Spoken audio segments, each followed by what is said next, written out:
Thanks very much for taking time out to speak with me. We had a great roundtable, and a lot of the discussion was around tech debt.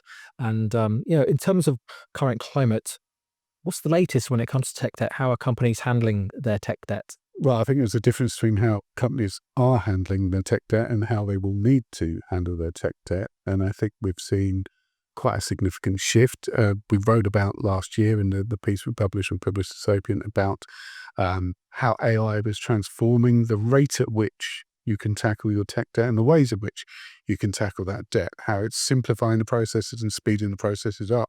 But I'm also seeing now emerging new technologies which are able to do the hard yards of kind of human-led services that you would have required before to do any work to deal with your tech debt, i.e. the business analysis piece where people have got to try to work out how things work in your organization.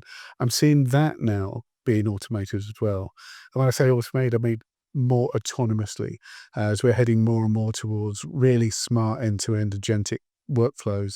That's being pointed at how do I work out what this company is, does, needs to be, and then at the other side of that, I'm seeing autonomy being applied to actually delivering on the outcomes. So you'll have an automation of how we need to understand the company and then what we need to deploy and then deploy it. All of those steps, I think, are rapidly becoming consumed by the autonomous workflows that are now emerging. And are you finding certain industries in particular are ahead of the game?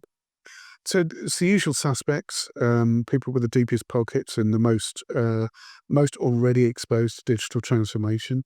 So you'll look to firms, to areas such as banking and finance, and also increasingly the anything CX facing, anything to do with customers.